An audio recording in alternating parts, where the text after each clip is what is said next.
La vérité, les vertus fondamentales dont nous allons avoir besoin au début, c'est d'abord l'humilité et l'obéissance.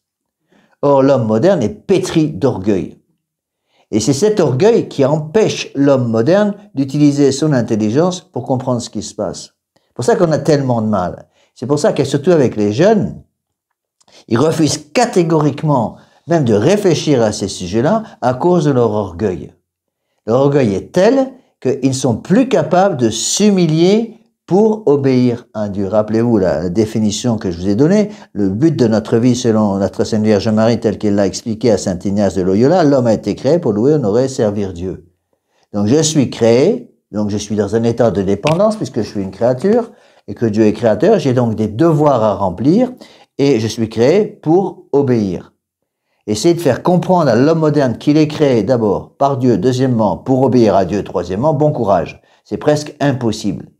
Et tout ça, ce sont ces idées révolutionnaires qui ont fait croire à l'homme qu'il n'était pas dépendant et qu'il n'aurait plus à obéir. C'est ce qu'a dit exactement le démon à Adam et Ève. Vous ne mourrez pas, vos yeux s'ouvriront, vous deviendrez comme des dieux et vous pourrez décider par vous-même ce qui est bien et mal. Au lieu d'avoir un Dieu qui va vous dire ce qui est bien et ce qui est mal, c'est vous qui allez décider ce qui est bien et ce qui est mal, parce que vous allez devenir comme Dieu. Et ça, c'est l'enseignement du monde moderne, et c'est toute la révolution de 1789. Donc, quand on étudie un petit peu tout ça, on se rend bien compte que l'enseignement de 1789 est entièrement fondé sur l'orgueil. L'homme qui se tient devant Dieu et qui hurle « Je ne servirai pas ». C'est le même cri de guerre qui a été poussé par Lucifer il y a plusieurs milliers d'années. C'est le même cri de désobéissance qui a été poussé par Adam et Ève, 7000 ans avant l'arrivée du Christ. C'est le même cri de désobéissance qui va être poussé à la Renaissance au XIVe siècle. C'est le même cri de désobéissance qui va être poussé par Luther en 1517. Je ne servirai pas. On retrouve ce cri de désobéissance, ce cri d'orgueil. Je ne servirai pas avec la franc-maçonnerie en 1717, puis avec la révolution de 1789, puis après avec toutes les révolutions de 1848, 1917 qui vont suivre, on retrouve toujours les mêmes erreurs. Je ne servirai pas parce que servir, ça veut dire obéir. Donc je refuse d'obéir, je suis mon propre maître, je refuse d'être une créature, je suis créateur, donc je deviens comme Dieu. C'est la déification de l'homme. Donc la révolution, le libéralisme amène à cette déification de l'homme. Et ça, c'est un point absolument fondamental à comprendre. Et on verra très bien qu'à partir de ces éléments de départ, on peut comprendre très bien pourquoi le pape Pie IX et après tous les papes, comme par exemple Saint Pie X, vont condamner justement cet orgueil. Mais on ne peut pas arriver à suivre, à accepter l'enseignement du magistère de l'Église, surtout les grandes encycliques de Pie IX et de Saint Pie X, sans avoir cette vertu d'humilité. On la voit très bien chez notre Sainte Vierge Marie. Quelle est la première vertu de notre Sainte Vierge Marie? L'humilité. Je suis la servante du Seigneur, qu'il en soit fait selon votre parole. Ça, c'est le cri de la Sainte Vierge Marie. Face au cri du démon, je ne servirai pas. On voit très bien que c'est incompatible. D'accord? Lecture d'extrait tiré du livre L'œuvre destructrice de Belzébuth, de la série d'ouvrages La chute de Sardes, par l'auteur Cyril Dubois. Livre paru chez les éditions du collectif Saint-Robert-Bellarmine. Tiré de la page 137 et suivante. Ceux qui n'utilisent pas les sacramentaux ou des sacramentaux modifiés, comme le Notre Père conciliaire, peuvent ne pas prier correctement et se mettre en grand danger d'être dupés par un esprit maléfique qui se substituera à Dieu et les induira en erreur, alors qu'ils auront l'impression, par les artifices démoniaques qui exaltent l'imagination, de vivre une expérience transcendante, pleine de satisfaction spirituelle. Cette impression les confortera dans l'idée qu'ils sont dans la vérité. Hélas, généralement, il suffit peu de choses pour nous éloigner de la vérité. On commence par trébucher, avant de chuter, et ce sont toujours les petits aménagements contre la doctrine concédés aux démons qui nous installent définitivement dans l'erreur. Celui-là croira que vivre en concubinage avec une femme divorcée n'offense pas Dieu, puisque le pape Bergoglio semble abonder dans ce sens quand il déclare qu'il y a plus d'amour et de fidélité chez certains couples hors mariage que dans des foyers chrétiens. Or, malgré son état de péché mortel, qui devrait le faire se sentir mal, quand la grâce touche sa conscience malade lorsqu'il prie, le démon exaltera son âme et il croira être en paix avec le Seigneur parce qu'il voudra y croire. Cet autre dira qu'il croit en Jésus-Christ, mais qu'en revanche la très sainte Vierge ne pouvait pas être vierge, parce que lui, il sait bien qu'il est impossible à une vierge d'enfanter, et lorsqu'il s'adressera à Dieu, le démon sera là pour lui répondre et l'enfoncer dans son erreur. Un autre clamera que mentir pour une raison valable n'est pas vraiment un péché. Et tous penseront avoir bien mieux saisi la volonté du Seigneur que les pères et les docteurs de l'Église, qui n'avaient pas accès au savoir que nous avons aujourd'hui. Et ils auront aussi la certitude de mieux comprendre la nature des choses que les souverains pontifes des temps anciens, puisqu'en eux-mêmes, au tréfonds de leur conscience, ils auront l'intime conviction d'avoir raison, et ils seront sûrs que Dieu est si bon qu'il ne saurait les laisser ainsi dans l'erreur. C'est d'ailleurs un peu comme si c'était Dieu qui leur avait insufflé ces certitudes parce qu'ils sont à l'écoute. Les malheureux. En réalité, ce sont les démons qui soufflent sur leur incroyable orgueil et les rassurent en leur mentant, quand leur ange gardien les rappelle à l'ordre. Ainsi, dans chaque membre de la contre-Église, les démons cherchent à ancrer un mensonge, une hérésie, pour en faire la pierre d'angle de sa personnalité. Le péché autour duquel il construira sa spiritualité et s'endurcira. Il le défendra ensuite bec et ongle, comme étant sa vérité, jusqu'à l'impénitence finale et fatale. Telle est la triste réalité.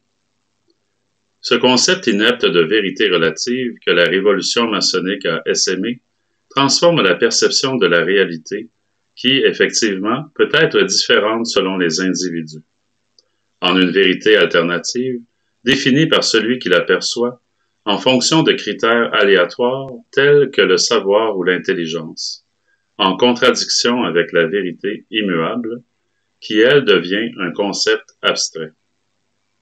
Cette perception de la réalité oppose interprétation, sentiment, impression, imagination, connaissance, autant de facteurs qui peuvent être erronés et contradictoires entre eux, à la vérité qui est unique, pure de toute erreur et factuelle, ce qui est particulièrement nocif au salut des hommes.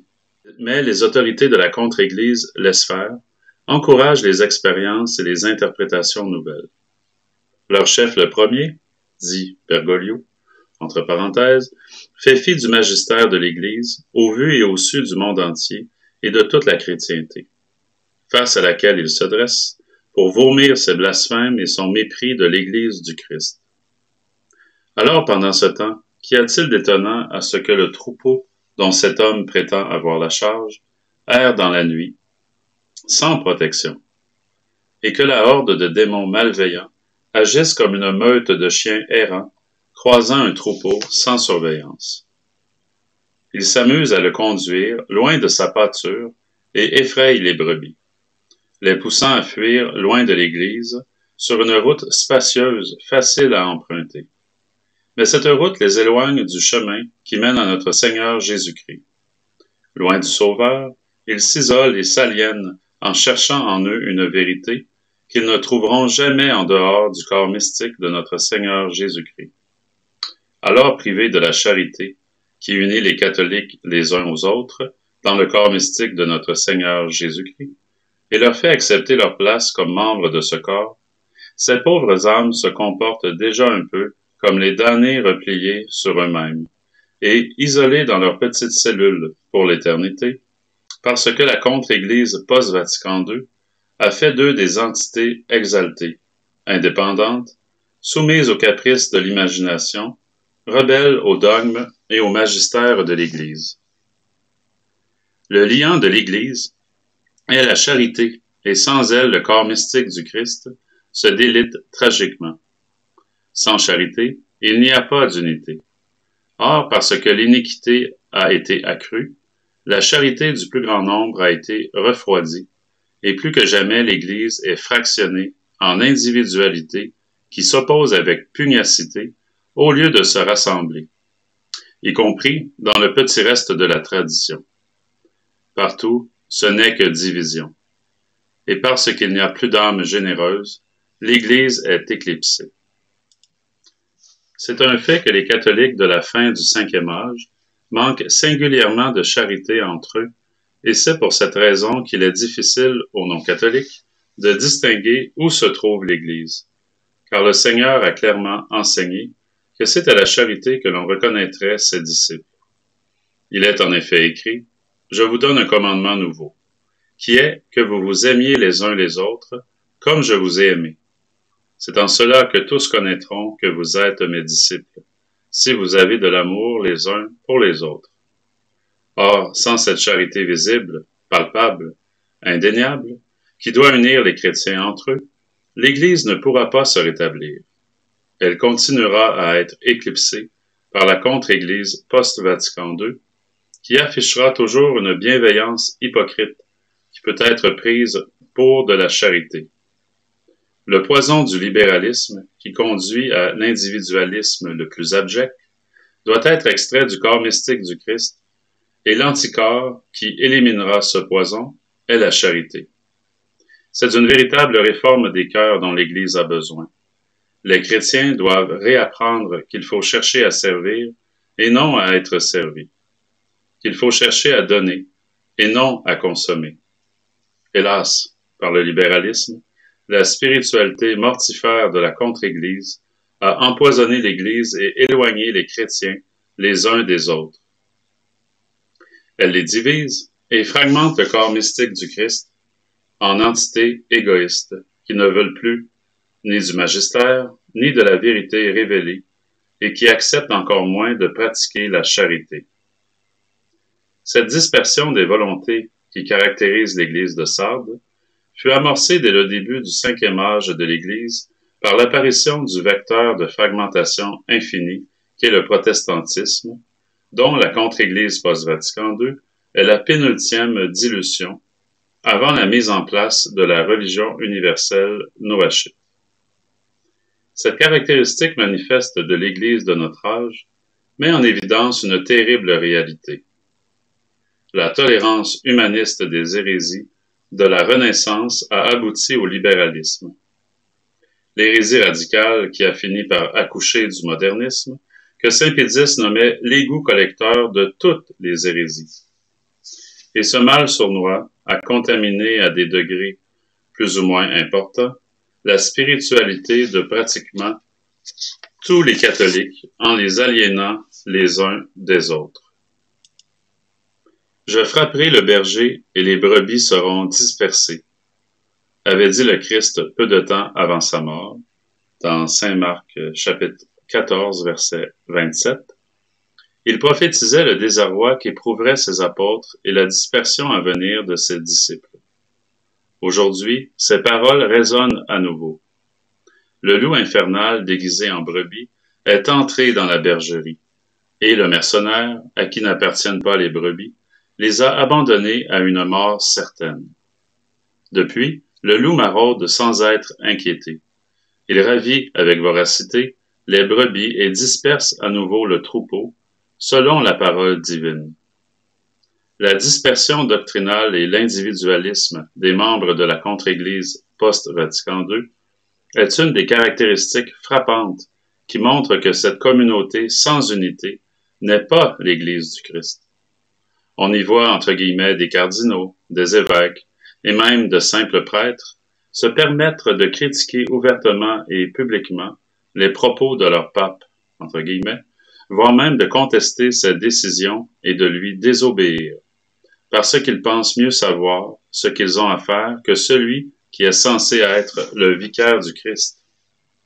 Certains vont jusqu'à afficher leur homosexualité, sans crainte du scandale, sans crainte de sanctions disciplinaires.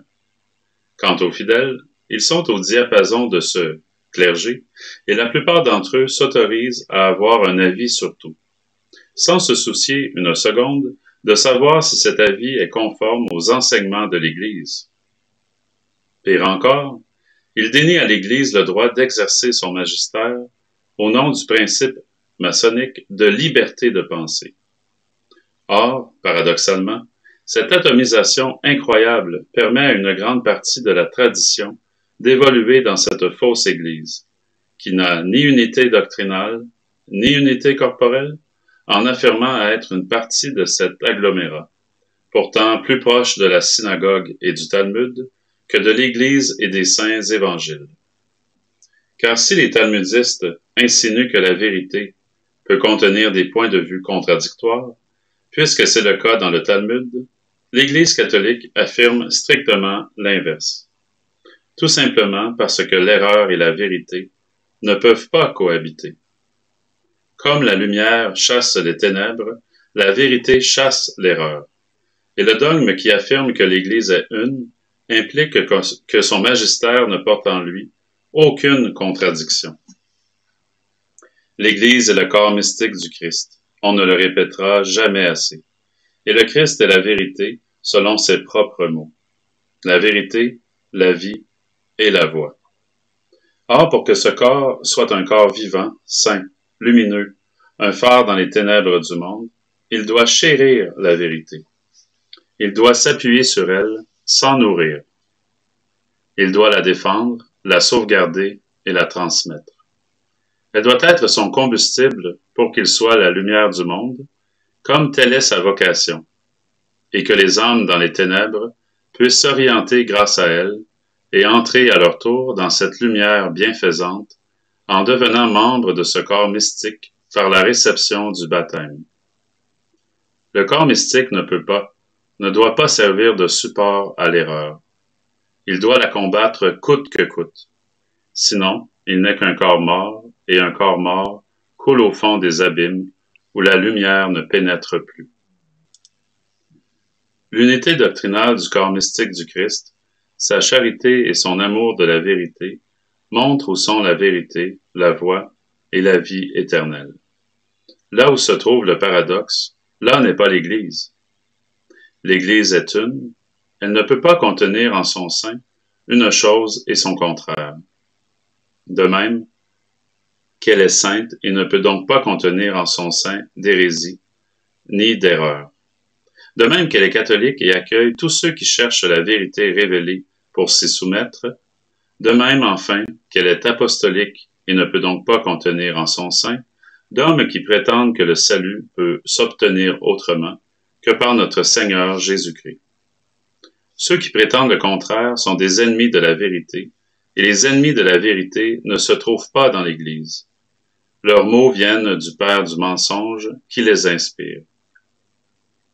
Ils sont comme les pharisiens, qui préféraient les traditions des anciens à la loi, et à qui le Seigneur disait « Vous êtes les enfants du diable, et vous voulez accomplir les désirs de votre père. » Il a été homicide dès le commencement, et il n'est point demeuré dans la vérité, parce que la vérité n'est point en lui. Lorsqu'il dit des mensonges, il dit ce qu'il trouve en lui-même, car il est menteur et père du mensonge. Les principes philosophiques contraires au dogme qu'ils adoptent les plongent dans les ténèbres et les empêchent d'être unis au corps mystique du Christ, faisant d'eux des fils du diable. Car les catholiques ne sont pas unis avec les païens, les apostats ou les hérétiques, ou toute autre forme d'idolâtre. Saint Paul nous a exhortés en ce sens dans sa première épître aux Corinthiens. C'est pourquoi, mes très chers frères, fuyez l'idolâtrie. Je vous parle comme à des personnes sages. Jugez vous-même de ce que je dis. N'est-il pas vrai que le calice de bénédiction que nous bénissons est la communion au sang du Christ, et que le pain que nous rompons est la communion au corps du Seigneur? Car nous ne sommes tous ensemble qu'un seul pain et un seul corps, parce que nous participons tous à un même pain. Considérez les Israélites selon la chair. Ceux d'entre eux qui mangent la victime immolée ne prennent-ils pas ainsi part à l'autel? Est-ce donc que je veuille dire que ce qui a été immolé aux idoles ait quelque vertu, ou que l'idole soit quelque chose? Non. Mais je dis que ce que les païens immolent, ils l'immolent aux démons, et non pas à Dieu. Or, je désire que vous n'ayez aucune société avec les démons. Vous ne pouvez pas boire le calice du Seigneur et le calice des démons. Vous ne pouvez pas participer à la table du Seigneur et à la table des démons.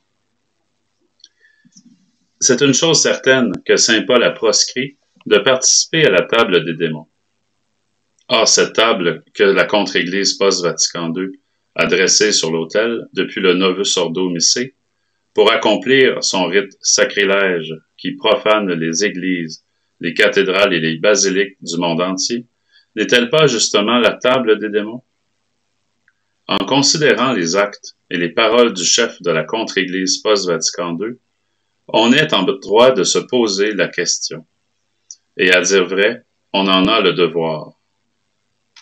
Le Christ nous a dit sans ambiguïté, « Celui qui n'est pas avec moi est contre moi, et celui qui n'assemble pas avec moi disperse. » Et c'est littéralement ce que fait le chef de la contre-église post-Vatican II, comme l'ont fait avant lui ses prédécesseurs.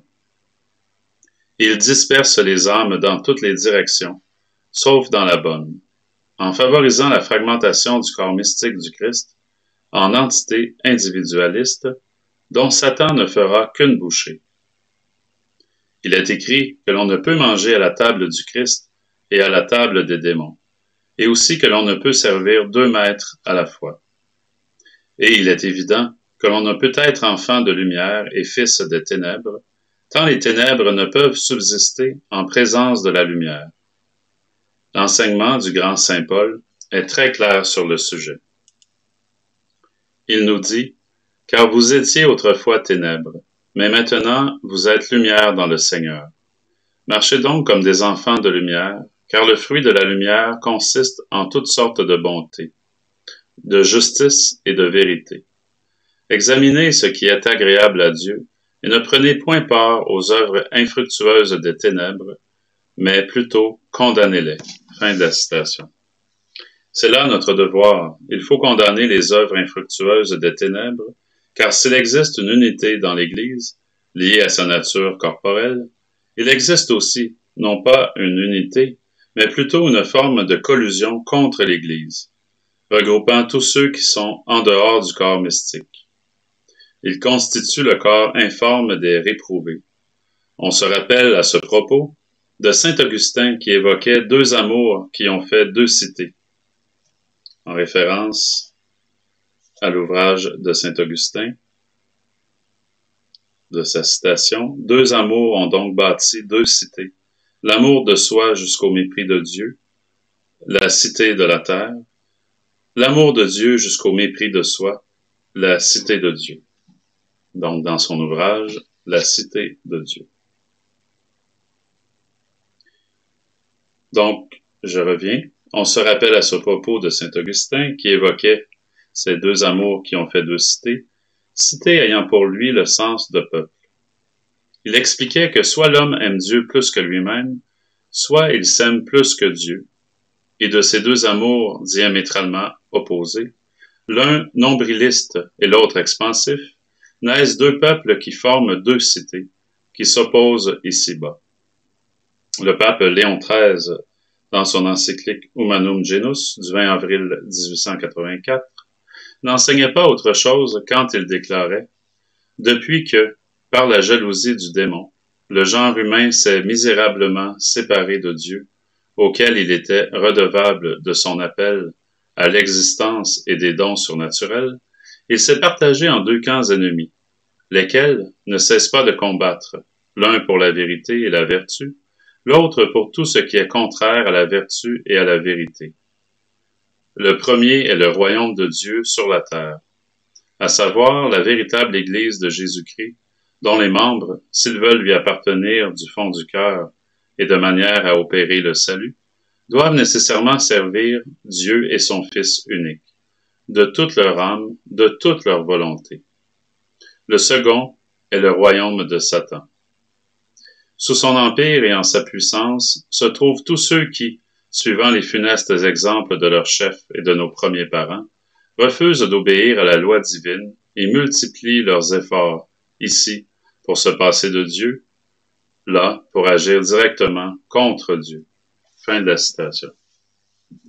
Mais la coalition, entre guillemets, du mal est globalement dépourvue d'une véritable cohésion. En dehors de quelques troupes d'élite, comme la compagnie de Satan, c'est-à-dire la franc-maçonnerie, cette armée du diable qui reçoit ses ordres du maître infernal et qui a été chargée de saper puis de détruire les sociétés chrétiennes, comme jadis la compagnie de Jésus, fut l'armée du Christ qui, dans bien des parties du monde, la construisit. Ainsi, en dehors de ces corps constitués, chacun des membres de cette coalition tend à sa manière et à son niveau à éroder les valeurs sociétales que le corps mystique du Christ a développées dans le but de détruire la cité de Dieu. Hostile à des degrés plus ou moins marqués aux principes catholiques, allant de celui qui persuade un enfant qu'enfreindre le décalogue ce n'est pas si grave, à celui qui attaque frontalement la religion pour en détourner le plus de monde possible, ils sont tous soumis au prince de ce monde. Leur implication dans le mal, si elle est graduelle, n'efface pas le fait qu'ils sont tous complices de l'iniquité. Il est donc très dangereux pour un catholique de perdre cette réalité de vue.